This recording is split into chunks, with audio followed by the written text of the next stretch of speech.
మాజీ ఉపరాష్ట్రపతి వెంకయ్య నాయుడు జీవన ప్రస్థానాన్ని తెలియజేస్తూ సీనియర్ పాత్రికేయులు మా శర్మ రాసిన వెంకయ్య నాయకుడు పుస్తకాన్ని హైదరాబాద్లోని జూబ్లీహిల్స్ కన్వెన్షన్ సెంటర్లో ఘనంగా ఆవిష్కరించారు.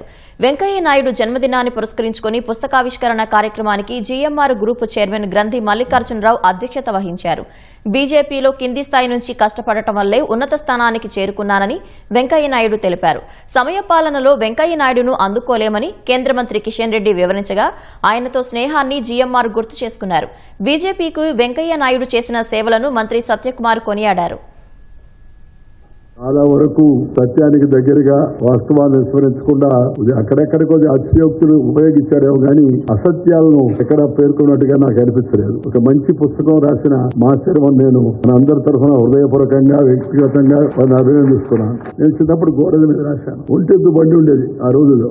ఆ బండిలో కూర్చొని అనౌన్స్మెంట్ చేసేవాడిని. ఈ రోజు సాయంత్రం 6:30 గంటలకు కోపట్టు మైదానంలో బహిరంగ సభ ఉంది. తరుణ హృదయ సామ్రాట్ శ్రీ అటల్ బిహారీ వాజ్పేయి గారు వస్తున్నారు, అందరూ దయచేయండి ఆ మీటింగ్ అని. అలా ఆయన మీటింగ్ గురించి మాట్లాడి మైక్ లో చెప్పిన వ్యక్తి, ఆ పార్టీ గురించి గోడల మీద రాసిన వ్యక్తి తన జీవిత కాలంలోనే అదే పార్టీకి, అధికార పార్టీకి అటల్ బిహారీ వాజ్పేయి గారు ప్రధానమంత్రిగా, అద్వానీ గారు ఉప ప్రధానమంత్రిగా ఉంటే వాళ్ళ మధ్యలో కూర్చొని అధ్యక్షత వహించేట అవకాశం నాకు లభించింది. ఇది నేను ఎప్పుడు జీవితంలో దాన్ని మర్చిపోలేను. కొంతమందికి పదవులతో గౌరవం పెరుగుతుంది, కానీ కొంతమందితో ఆ పదవులకు గౌరవం పెరుగుతుంది. Time management. ఒక్కొక్క రోజు 3 రాష్ట్రాలు తిరిగినటువంటి సందర్భాలు ఉన్నాయి. ఒక్కొక్క రోజు 3-4 జిల్లాలు తిరిగినటువంటి సందర్భాలు ఉన్నాయి. ఆ రక టైం మేనేజ్మెంట్ లో ఎప్పుడు మేము బాధపడుతుంటాం. ఈ రోజు నేను కేంద్ర మంత్రిగా ఉన్నప్పటికీ కూడా టైం మేనేజ్మెంట్ లో వెంకయ్య నాయుడు గారిని ఎప్పుడు ఆదర్శంగా తీసుకొని ప్రయత్నం చేస్తుంటాను, కానీ రాదు నాకు. ఇక్కడ అందరికన్నా నేను 56 సంవత్సరాల నుండి ఆయనతో ఉన్నాను. కాలేజీలో, యూనివర్సిటీలో చాలా పాలిటిక్స్ చేసి ఇద్దరు ఉన్నాము.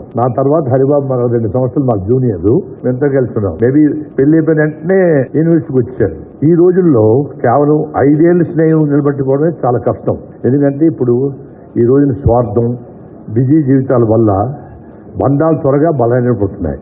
ఈ రోజున ఏంటంటే రిలేషన్షిప్, సస్టైనబుల్ రిలేషన్షిప్ అనేది చాలా అరుదైంది.